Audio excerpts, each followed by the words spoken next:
Why, hello, Pari. Hello. I also found a TBR background. I was like, need to be a little more professional, even though Yeah, I'm not I talking. pop up my TBR background. I make sure that my basketball T-shirt is. That's good. I like it too. I'm wearing like an equality project T-shirt, which I I really like like, that, but you can't really see because of the angle of the thing, which is okay. and I angle my camera so you can't see all the things, and it's okay. It looks good. It's okay. I saw this TBR background on Jamie's yesterday, and I was like, you know what? I need to like pull the TBR background out that I have. I don't have a gray one, but I'm sure I I can can download send it. you this one. I made Tashaka send me this one. Oh, cool. Yeah, sure. Yeah, let me send that to you.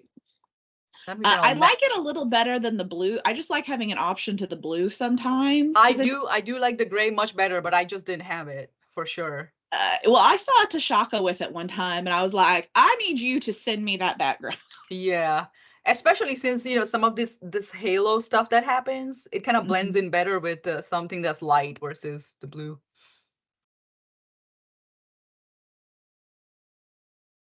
Okay. Where is it?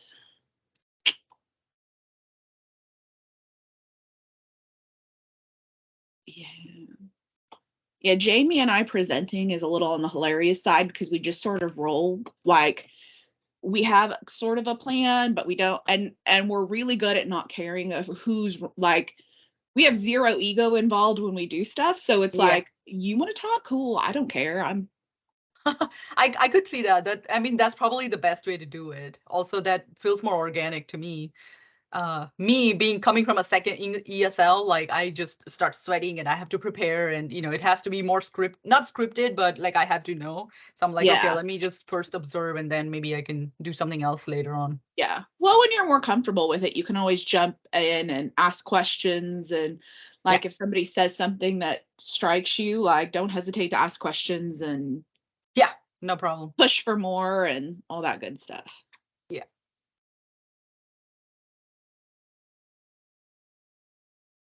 great TBR. Okay,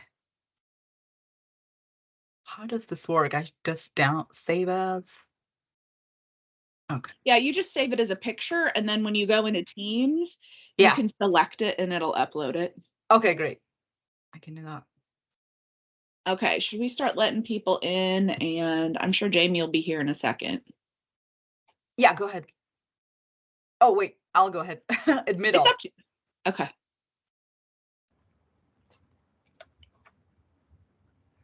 Hi. Welcome. Welcome. Hello. Morning. Okay. Okay. Oh, yeah. Oh, all right. Got people popping in, and it's great to see everybody jumping in. We're excited for these, so we hope you are too.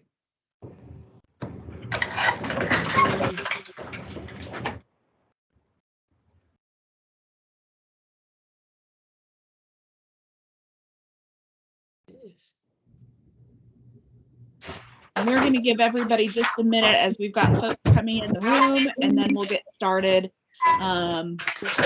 We've got several people that are jumping in right on time, probably if they're like the rest of us, hopping from one meeting to the other. But we want to be really respectful of time, so we're going to give them just another minute to pop in, and then we'll get started.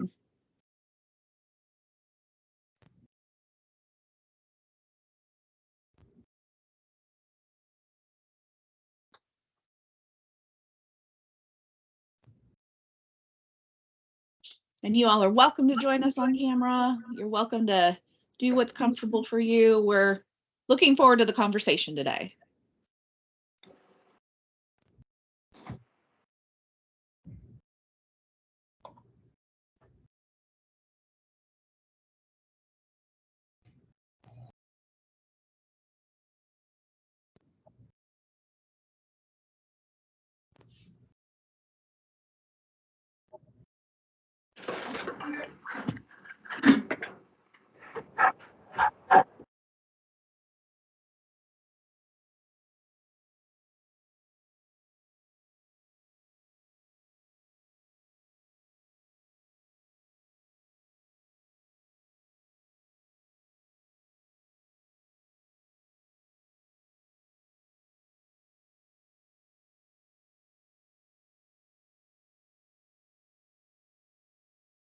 Okay.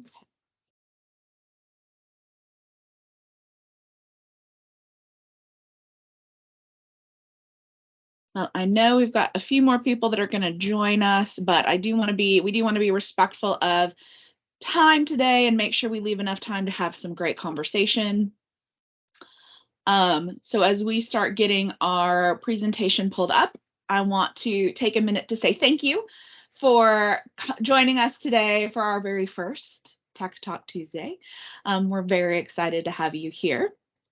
I want to take a minute to introduce ourselves. My name is Sarah Hazelton, and my partners on this project are Jamie Nelson and Pari Bhatt. And so you will see us. We are here to, we'll be facilitating the meetings, but really moderating the conversation and helping to, we're very excited actually for these. We've been planning for a little bit for these conversations and really excited to learn together. We cannot wait to hear what you have been working on in your own space, what you've learned in this space. So we're very excited as we get going. Jamie, did you want to pull up the slide deck or do you want me to? Yeah, go ahead. I'm going to grab it right here in just a second. Perfect. We will be having, we'll talk a little bit about this, but as we go through, we'll do this on a monthly basis. And so you'll see those invitations. You're welcome to accept those or request to join us on that.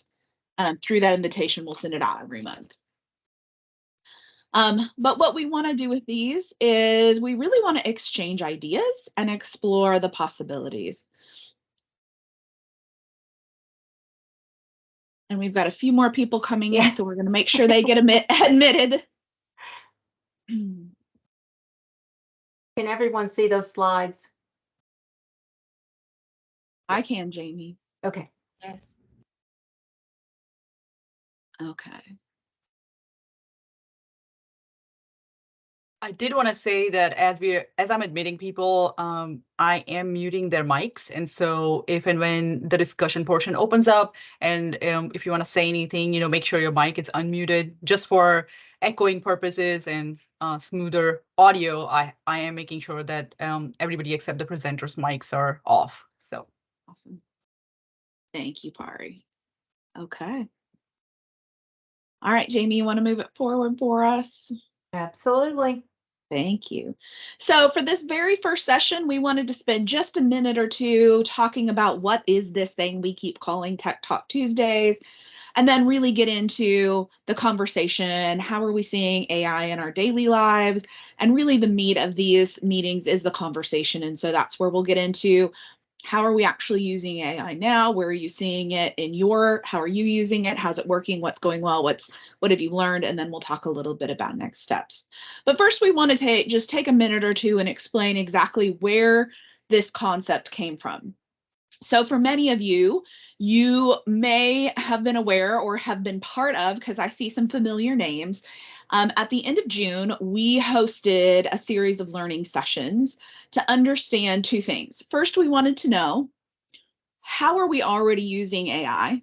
Where are we seeing it across our campuses? Because this has been a topic we get a lot of questions about. So we really wanted to take time to understand, how are we seeing it? Where are we seeing it used? What are our growing pains with it? How are we learning together? The second question in that series was, okay, not only how are we using it, but how as a system can we support the campuses in learning this newer technology as it's coming out. And from those, we had some amazing conversations. We learned some really cool things. We saw great ways that we're really starting to kind of dip our toes in some spaces, and in some spaces we had people diving in head first and really embracing different kinds of technologies to see what could happen. But the one thing that came out of almost every session was a request to keep the conversation going. Let's keep learning together. Let's keep having this conversation as a system. Let's keep this as a topic. And from that request, we came up with the idea of Tech Talk Tuesdays, which is essentially a lunch and learn sort of event that we will have on a monthly basis, where we will give you all a topic. So today's topic is, what AI are you using it? How are you using it? What have you learned? We'll have a kind of theme for each month. But it really is going to be an opportunity for us to have a conversation, to explore strategies for incorporating AI, for what kind of practical applications do we see, how is it influencing the job market, really being able to have an intentional space to keep this conversation going. To be able to facilitate that, we did come up with some goals for these. So our general goals as we move through this series is, first, we want to really foster AI integration in education. What does it look like? How do we equip ourselves to understand what it is for ourselves, but also for our learners, for our students? We want to make sure that we're informed on trends. We sort of, our group, we make an intentional effort to get involved and understand what's happening in AI and try to stay ahead of the trends, but often we feel like we can never catch up. And so we want to make sure that we have an intentional space to have that conversation, to stay informed on those trends. We want to promote ethical practices in AI. We want to make sure that is a part of our conversation, not only for ourselves, but as we see that incorporation from our students and from our learners, how do we make sure that we're having those critical conversations? How do we make sure we're keeping the ethics involved? And then we really just want to continue to foster that collaborative learning experience that we started in June. We want to be able to have a place where we can foster that. So those are our 4 big overarching goals. But the most important part of this for us is our conversation with you all, learning together and being able to have a place to have that collaborative conversation.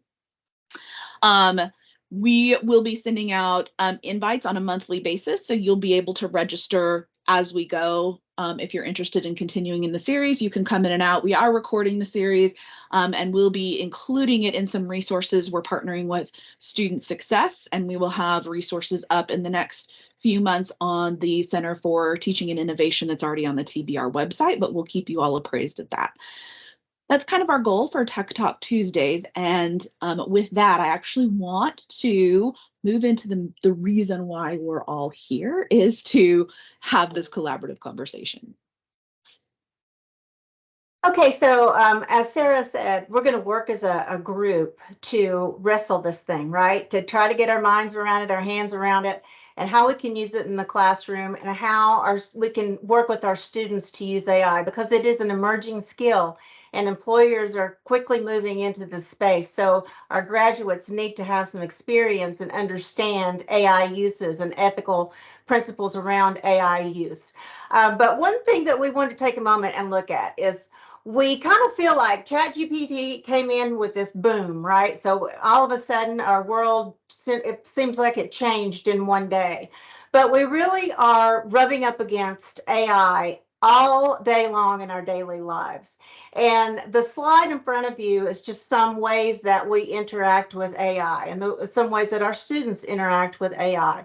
So many of us have used Siri, Alexa, Cortana, all of those virtual assistants that's driven by AI, email filters, smart home devices. It seems like now you can't buy an appliance for your home that there's not some type of device embedded in that appliance. Social media algorithms. So I have a teenager, and that teenager is on social media, and I'm all the time asking, okay, what are you doing with this filter? What's happening with that filter and these AI tools?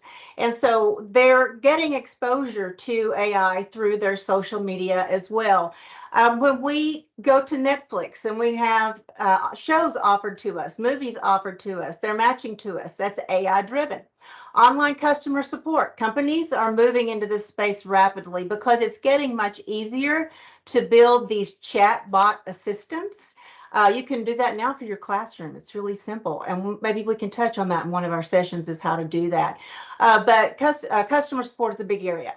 Healthcare diagnostics, and this is where we're seeing a lot of movement with AI, is in the healthcare field. There seems to be constant every day now these big breakthroughs that are happening on that medical side with AI.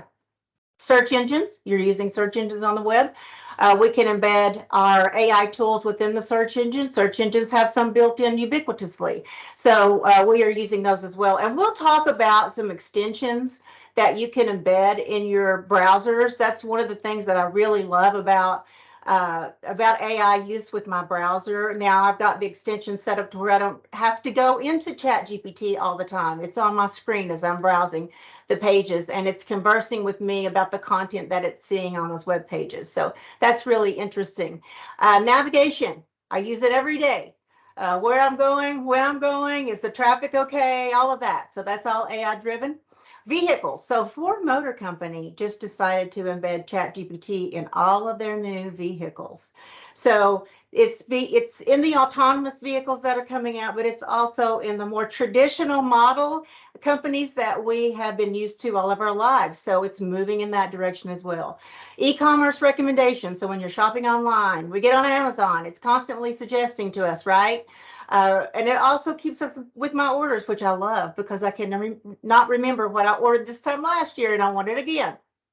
Language translation, another big area for AI. Meta has a new tool. Meta is Facebook.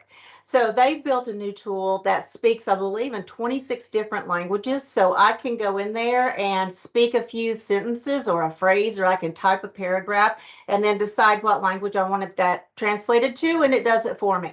And I believe that at last reading, they had a 96% success rate. So that's pretty high. When you get into those tools. So that's another area. In financial services as well, AI systems are used for fraud detection, trading, and again, the customer service chatbots. So these are just a few of the ways.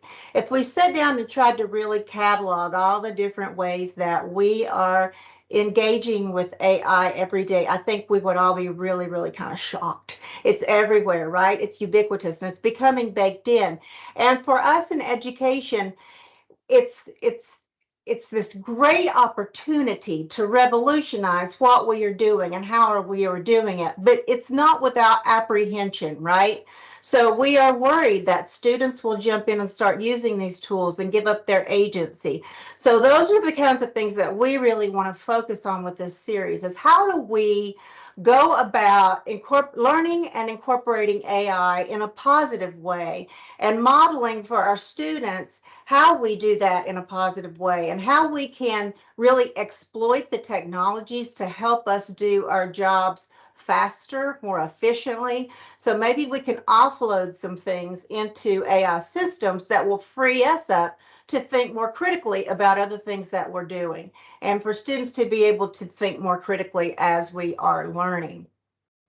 So we have a question that we want to share with you. This is a little tool called Answer Garden. It's a fun little tool, and it's a great way in a group to throw out a question and start to grab answers from folks. And I see Pari just posted that link into the chat, and we're going to go over there. But the question here is, what aspects of incorporating AI into your teaching or educational activities do you feel excited about?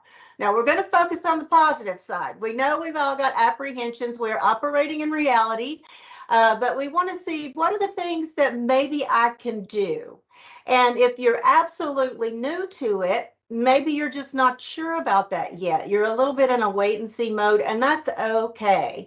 If you have not had the opportunity to put your hands on the tools and get in there and look at what you can do, the capabilities, there's a lot of people doing that as well, but we want to make sure that we're getting in there and getting ourselves used to that technology and seeing what we can do with it. So I'm going to click over on this link, and we're going to see if it loads up for us so we can start to see what's happening in our little answer garden.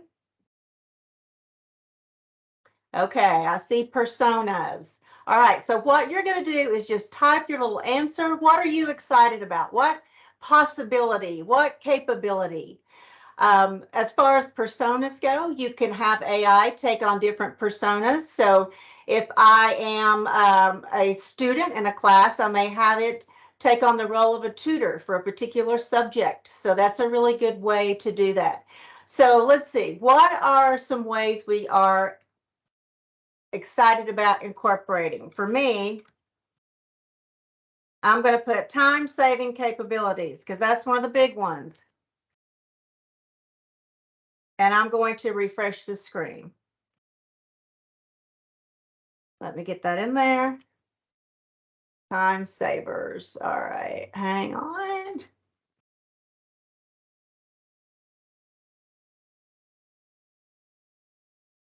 Okay, let's see. Let it refresh. Here we go. Okay, so we've got time savers, rubrics. Yes, I'm going to show you a little prompt today about a rubric. Assignment design, grading discussions, absolutely. Easier, faster work. Idea manifestation, that's a great one. Absolutely. We should be looking at AI systems as our collaborators, right? So it's that thing we can bounce ideas off of. We can have it generate some ideas for us. So let's see if we get some more in here. These are all excellent, excellent points. OER searches, awesome. Easier, faster work, exactly. Student feedback. Oh, feedback is a big one. We are definitely going to have to do an entire session on student feedback. It's excellent, excellent for that tool.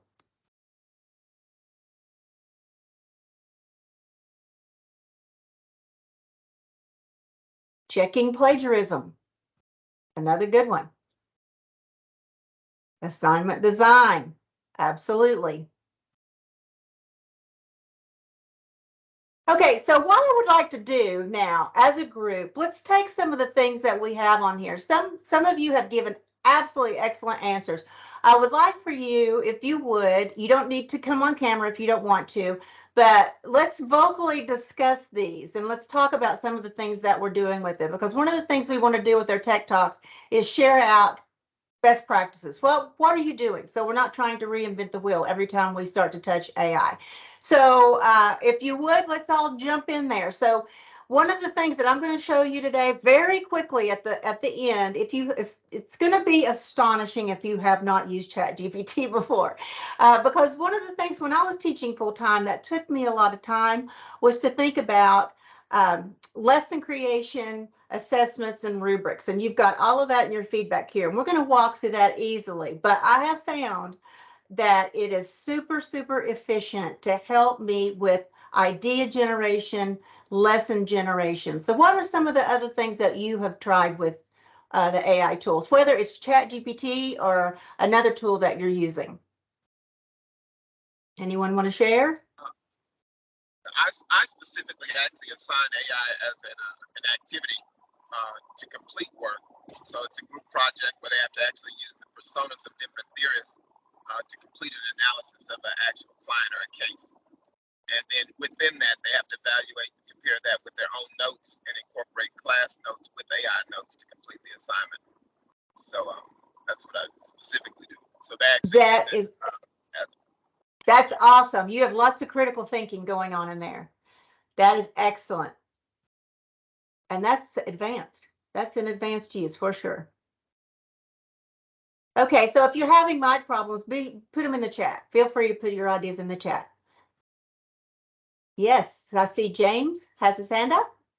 Yeah, I help a lot of instructors with developing courses, and after we're done with like the curriculum map, they may have trouble either developing an assignment that they intend to. So I'll kind of give an example from like a module objective of creating a discussion around this kind of topic with a rubric, and then have them kind of generate that, and then take that idea and then mold it into what they actually intend to do. Because sometimes the assessment doesn't really match the objective. So trying to show them different ways they can do A or B, of either pull the assignment to create an objective or vice versa, pull an objective to create an assignment around it. That is awesome. That's awesome. And you mentioned something in your explanation that we definitely want to reiterate is when we put information in ChatGPT and it comes back with something for us, it's a draft, right? It's a starting point. It's not, I rarely get information out of that system that I would say, okay, this is plug and play and I can use this somewhere else. It's my draft. It's my launching point to get the thinking started and moving. Anyone else want to share with us?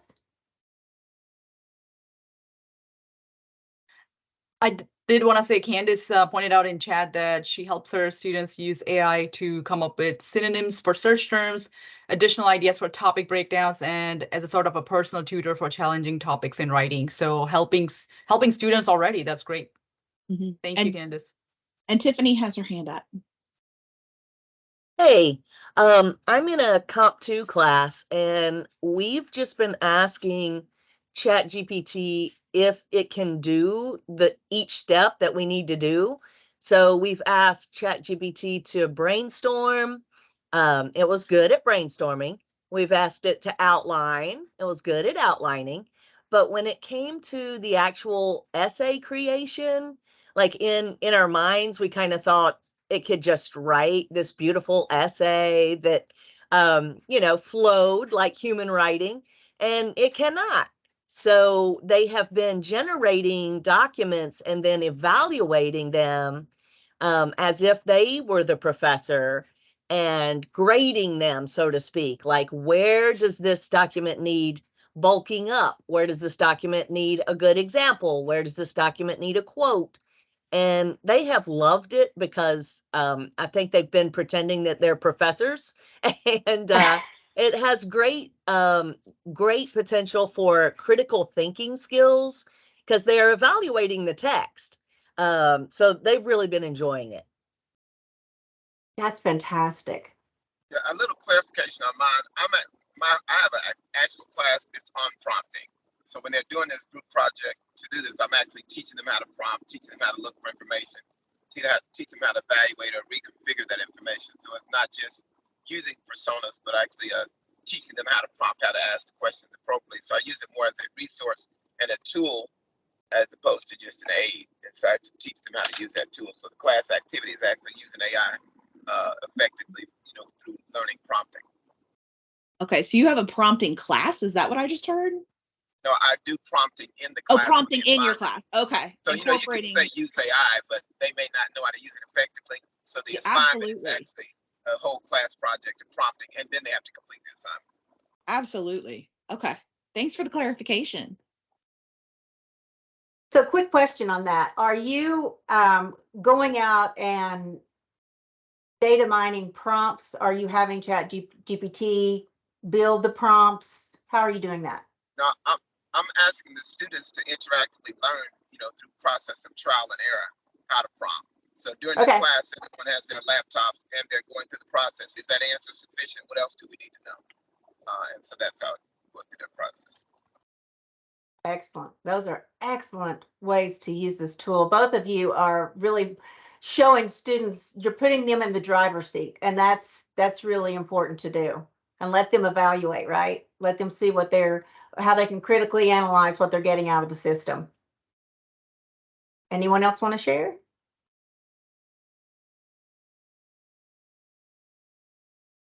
It can be some really simple things too. I was wondering if anybody tried something that didn't work, because there's a lot of learning in that space too.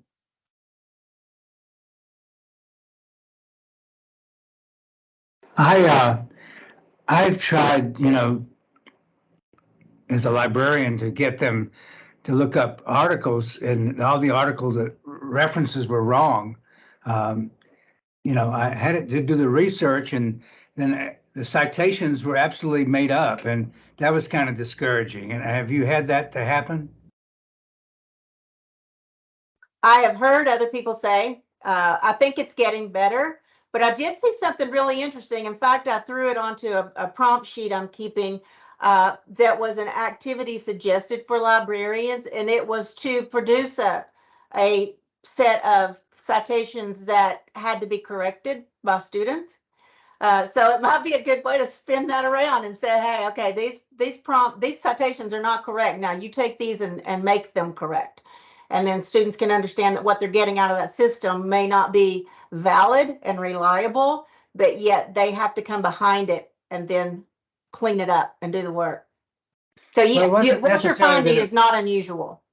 It wasn't necessarily the citations were wrong. It was that they were made up. They didn't exist. But I like your idea of producing a series of citations and correcting them. That's a good idea.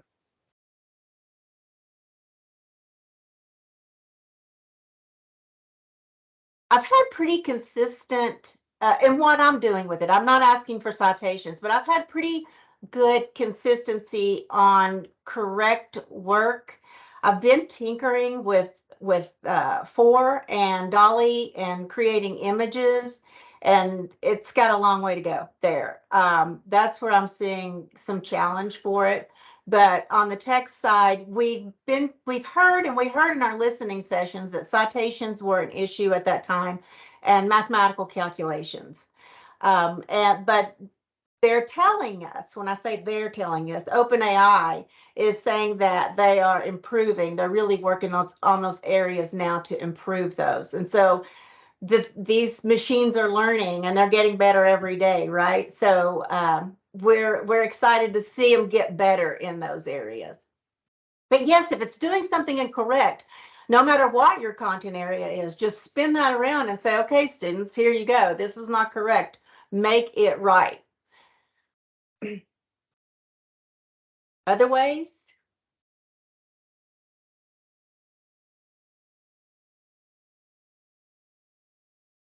Anyone using it in any type of grading features or feedback right now? Or for your own work or your own work processes?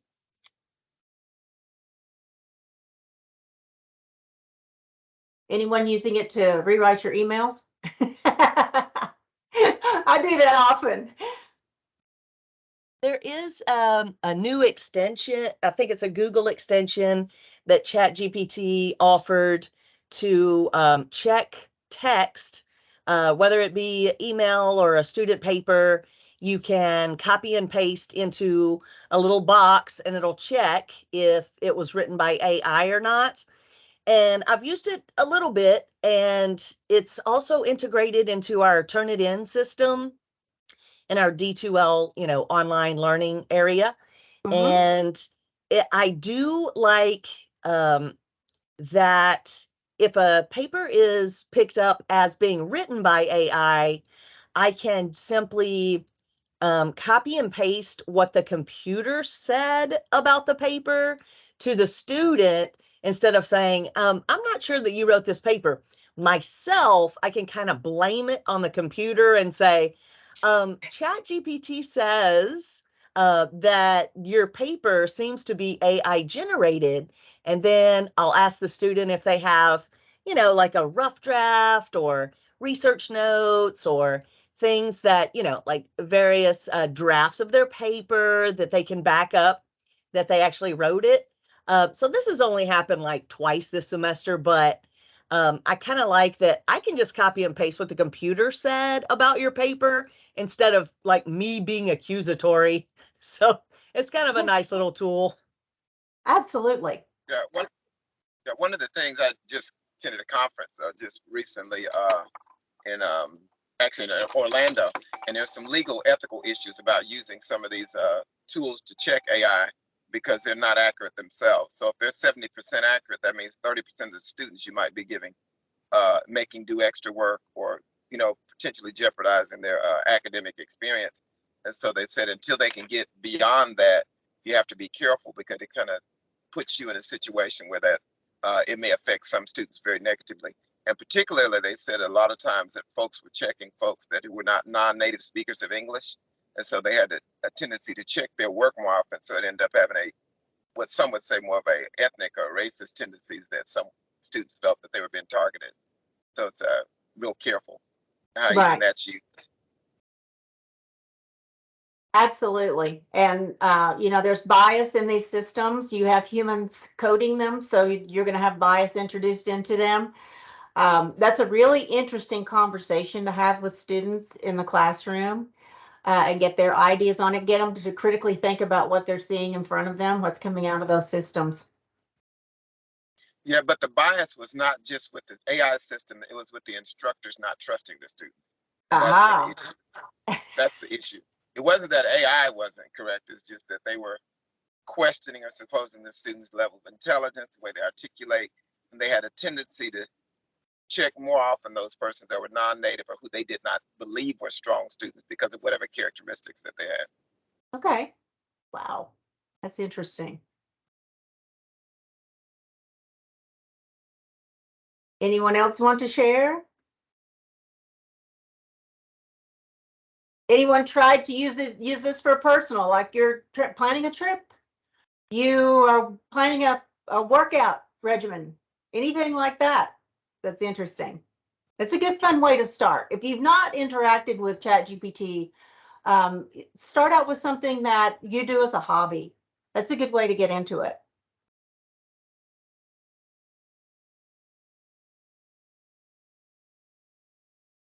Anyone asking your students to use it for tutoring?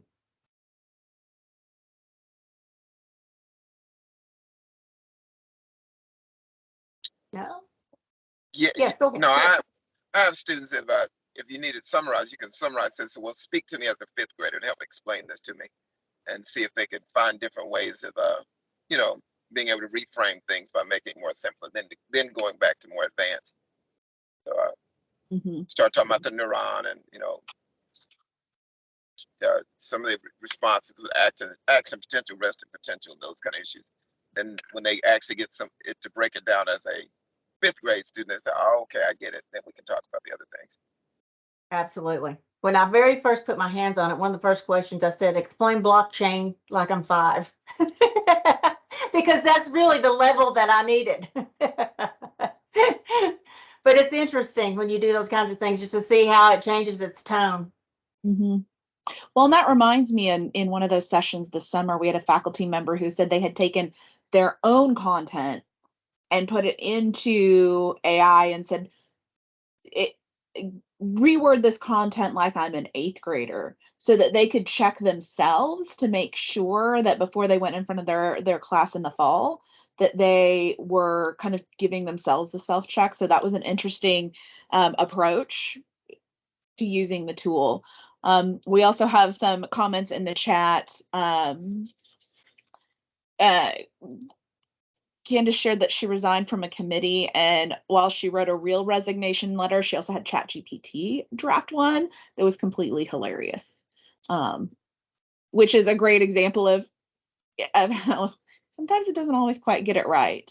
And Susan's asking if anyone has talked about professional development in this space.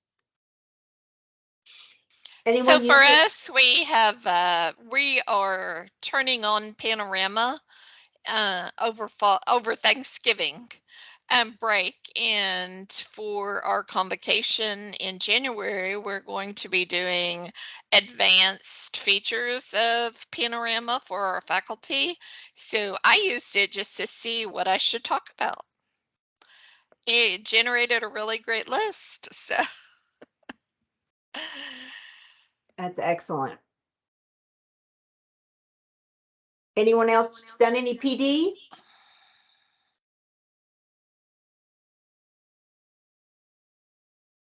Research planning? I am gathering notes over the course of this Comp 2 course of the assignments that we did, how they turned out, showing examples of those assignments. So I have applied, I haven't heard back yet, we have what we call winter recharge. It's a couple of days of training right before we go back in the spring semester. And then we do a summer session of trainings.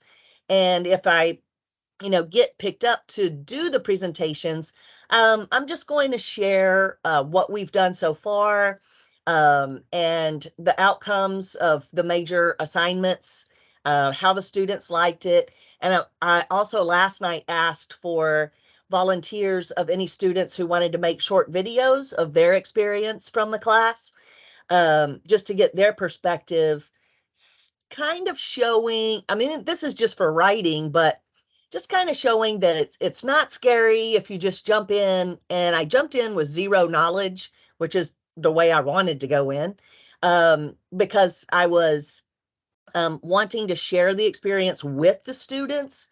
And I couldn't, when ChatGPT came out, I couldn't become an expert overnight before the semester began and go in acting like I knew everything. So I just told them, I know as much as you do, and we are going to find all of this out together.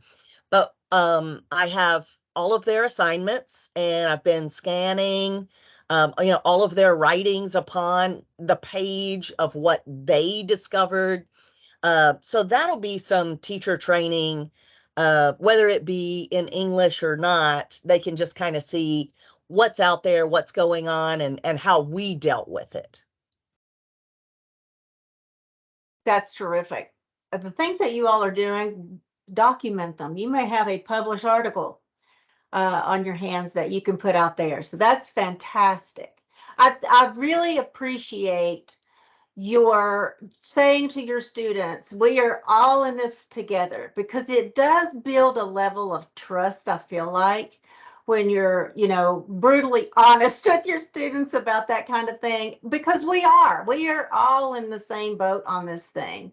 And it's moving so quickly in its development that I don't know that we'll ever get to the expert levels of it, right? But our collective knowledge can help us be more efficient and effective in using these tools. And, students, if you've got 20 people in your classroom and they're all going different ways and tinkering and trying new things, I mean, think about the collective knowledge that you're building with that, where if you're trying to take that on as an instructor, that's just impossible to expect of yourself. So bring your students along with you.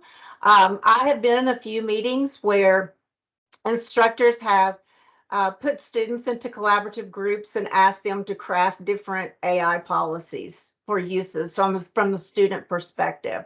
And they've just been really surprised with the results that they've gotten. And the questions that students come up with, and then they turn around and quiz the systems over it and see what feedback that they get from those there. But bringing the students along with us, I think is a really valuable exercise, and it's reality, because we are really all in the same place learning these tools. And if you've got students who are using different AI tools in their work, if they're working somewhere that's harnessing AI, have them share that information out in class and how that's being used. And if they're having debates in their workplace, anything like that helps us learn more, right? That's great. How are your students? What do you feel like the students' attitudes are at this moment in time, particularly with ChatGPT, since that seems to be the one that takes the most oxygen in the room? What are your students saying? How do they feel about it?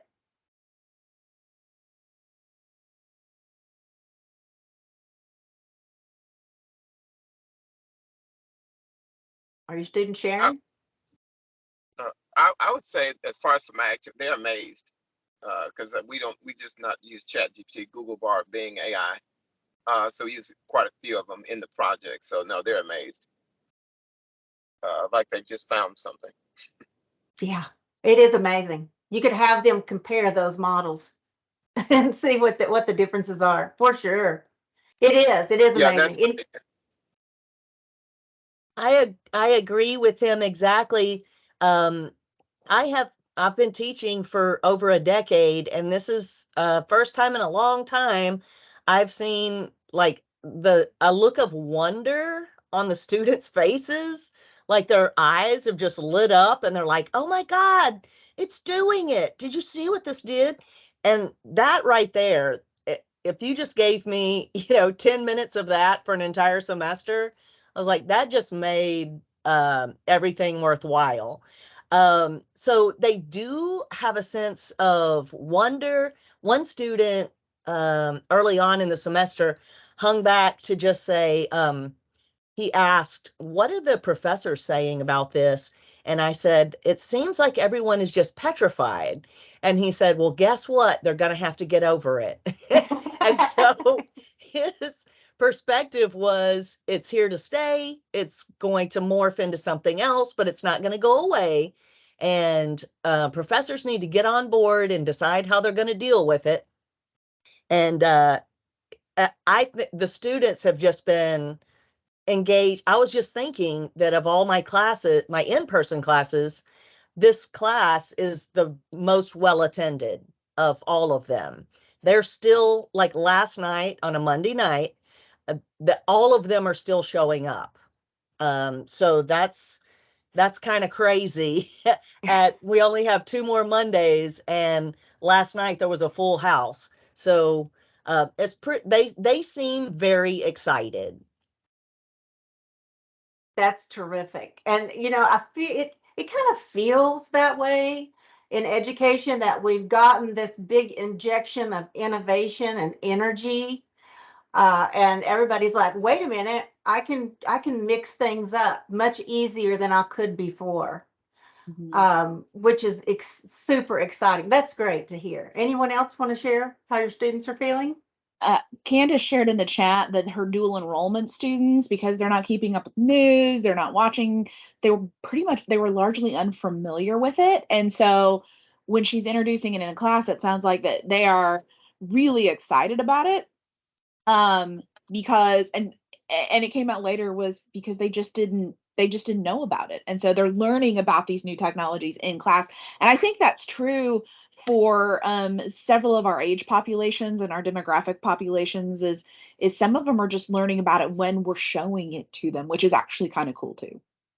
Yeah, I think one of the things that's different also is how we define learning.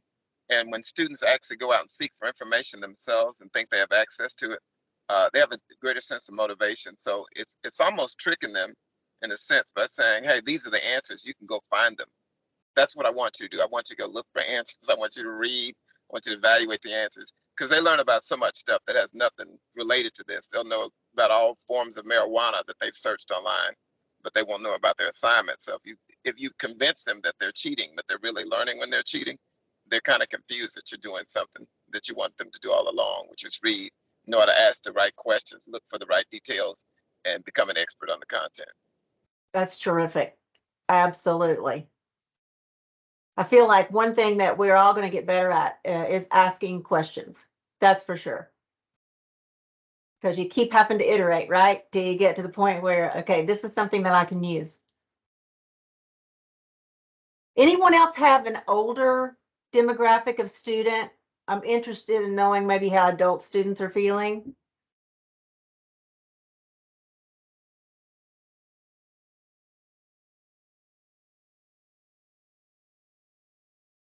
No? Well, hilariously, I have some of the older students, and they're like, they feel like they've been cheated all their life now that they have this plan. I am 100% in with that. I am 100% in the same place. I am constantly telling people, oh my goodness, if I'd had this when I was teaching classes. Oh, Right. I did take a poll because I do think age has something to do with it. I don't know exactly what it is yet, but so we have in this class students from, I guess, 18 to 40. And the woman, and they're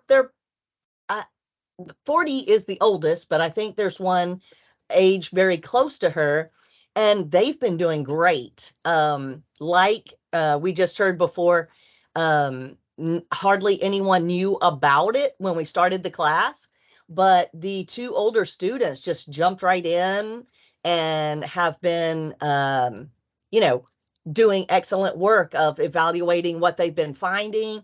They have a critical eye because I have them search for things they already know about so that they can evaluate, well, what is ChatGPT telling me it's about? No, that's right, not right, or they're using poor examples, or whatever. And I believe she's a nursing student, so she's been pulling up health information, and she knows enough to evaluate if it goes in depth enough, or that it needs a study or a statistic here to back this up. But she's been loving it as our oldest student. She would hate me saying that, but she's one of the top students in the class. that's terrific. And it is interesting to see when students have life perspective, they're bringing that with them, how that changes the lens in which they view things.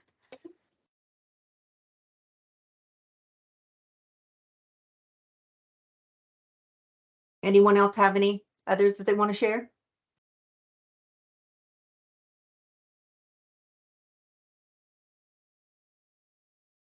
Those are all great examples. And as we go forward on this series, we'll be highlighting, talking about things as we go. Part of our conversations, we'll have hands-on, we'll have conversation.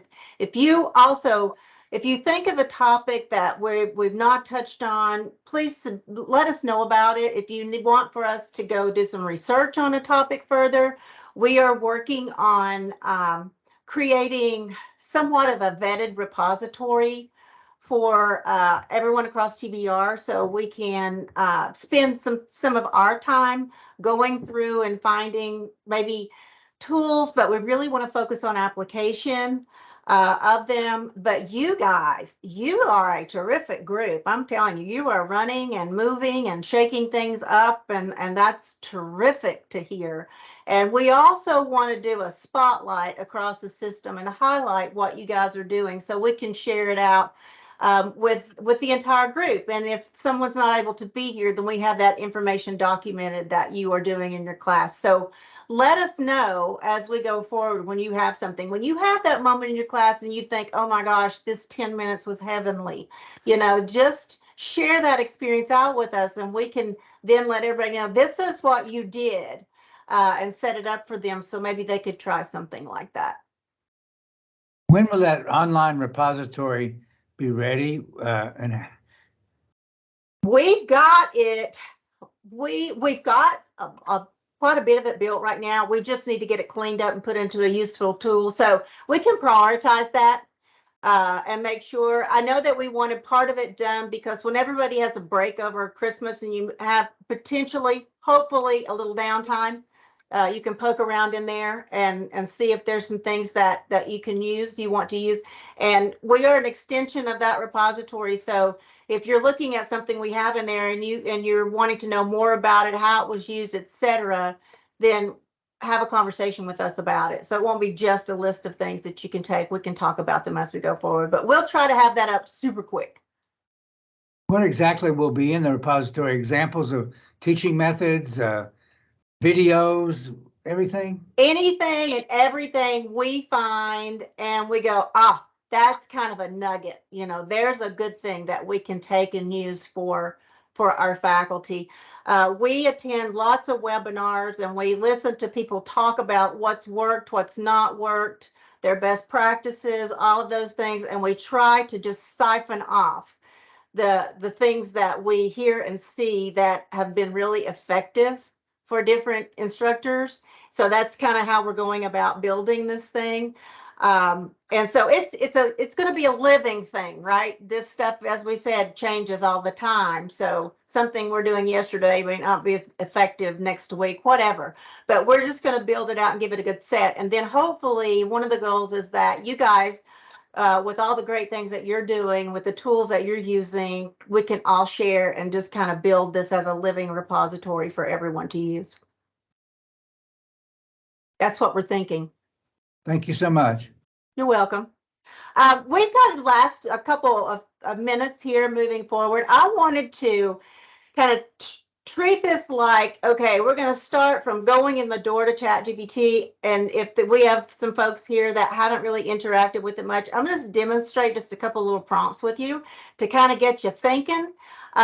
With some of the examples that you've shared with me today, these are not going to be new information for you.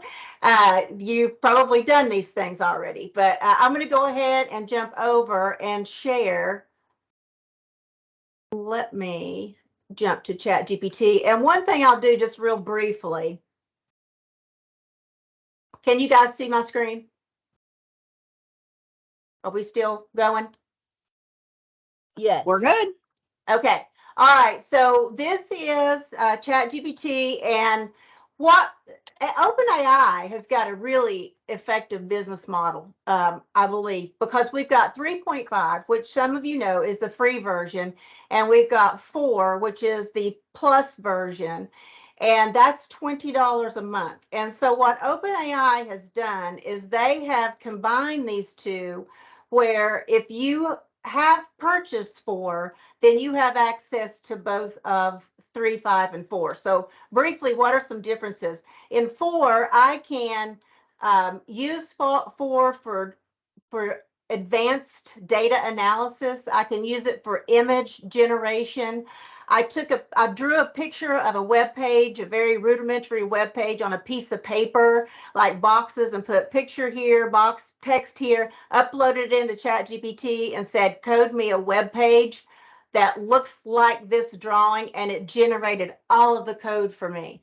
So it does some really advanced features. Now 3.5 is, it says for everyday tasks. 3.5 does all kinds of neat things, but it's text-based. So those are the two differences there. When we're doing things for faculty, we really try to stay mindful to stay on the free version side, so that we're not imposing on our students that they need to purchase the paid version. But I also whisper out the side of my mouth, hey, that's probably 2 Starbucks coffees. So you've got access to the advanced tools. So that's the differences is what you see. And then some of you have used the plugins. You can embed plugins behind 4. I'm not sure about 3.5. I think they're all 4. I'm not sure, but they do all kinds of individual things. And as we go forward in our series, we're going to talk about the differences and the capabilities more. But what I wanted to share with you, just a couple little prompts. And I have been working with some English faculty, and the English faculty, the history faculty are really concerned about students just saying, hey, ChatGPT, write me a 3-paragraph essay, and they turn it in. And so what we've been working on and thinking about are some ways that we can make activities more active learning. And so a great phrase to learn to use that we use all of the time is authentic assessment. Authentic assessment, when plugged into this system, translates as an active learning activity. And so I just created one quickly for an English course. And I said, my students are reading To Kill a Mockingbird. Create an authentic assessment activity that requires students to relate specifics in the book to their own lives. I'm going to send it off. It's going to come back, and it's going to start giving me that activity. So what I see here are themes of prejudice and empathy in our world. And it's saying, select a theme, ask your students to choose a theme, such as prejudice, empathy, justice, or morality, make a personal connection, create a personal narrative. So these are things that students are not just cranking out of a system, right? So that authentic assessment is really important. But let's say, well, I don't know. I like that one. It's okay, but maybe I want to do something else. So I can come right up here and click this little icon for editing, and I can hit it again, and it's going to give me something totally different.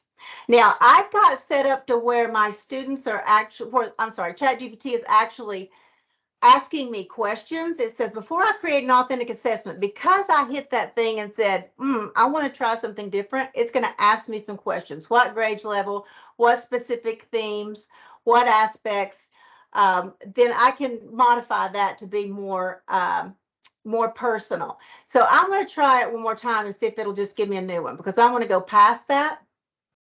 It's not going to let me. So let me jump back here real quick and show you what I did. So what I did, so this is one on civil rights module. It's the same thing. And so I said, I need an authentic assessment. So it's going to give me the activity, just like the English activity. Then I said down here, I'm going to say, all right, I like this activity. Create a rubric .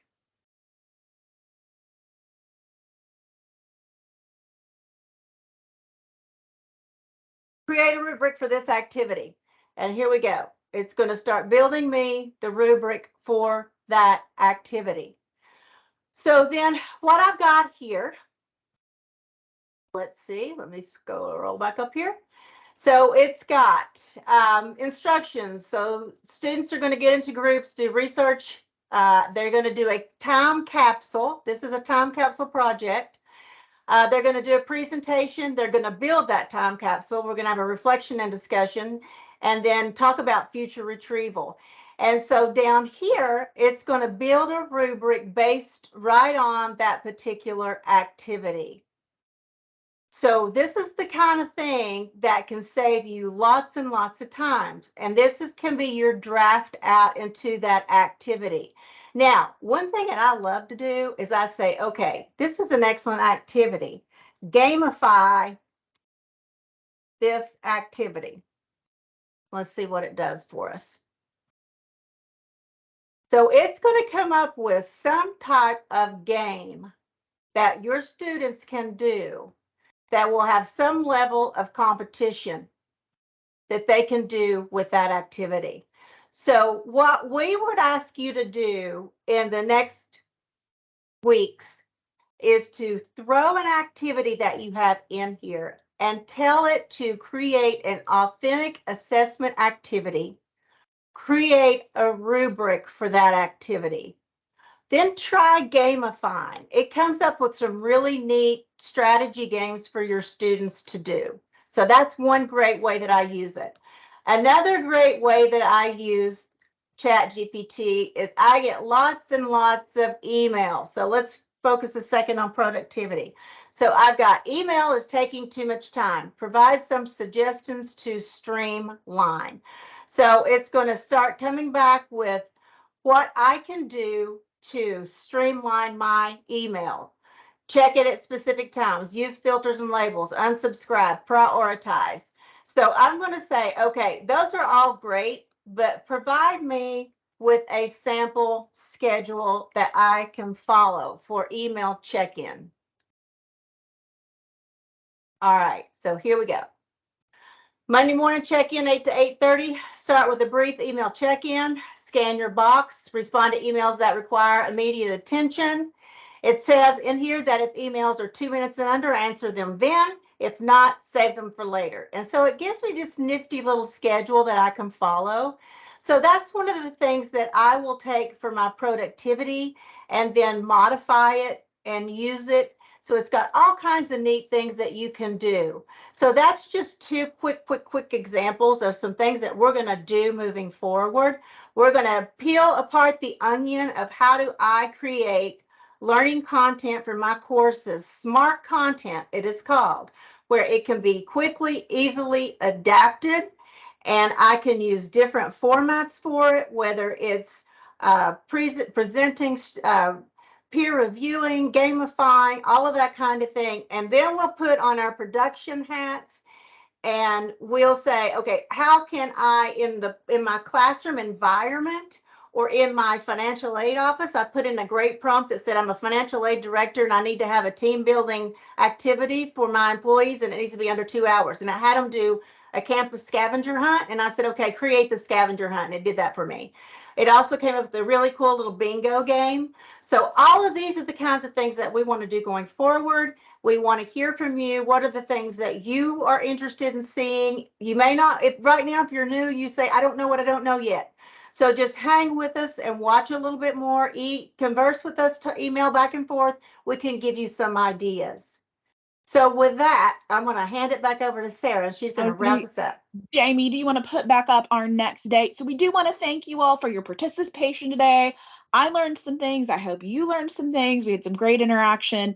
Our next Tech Talk Tuesday will be... One second, I'm coming with it. Cool. So it'll be December 12th. Later this week, I'll send out another email that offers the opportunity to sign up for our next Tech Talk Tuesday. If you have a topic or something you want to make sure that we have conversation about, don't hesitate to reach out to us. Jamie will put up our emails next, or we'll throw them up in the chat so that you have them. But don't hesitate to reach out to Jamie, Pari, or I if there's specific topics that you're interested in covering during these Tech Talk Tuesday conversations, or if there's anything that we can help you with. You may see us on some campuses here after the first of the year. We've been invited to do some AI training, so you might see us there in those spaces.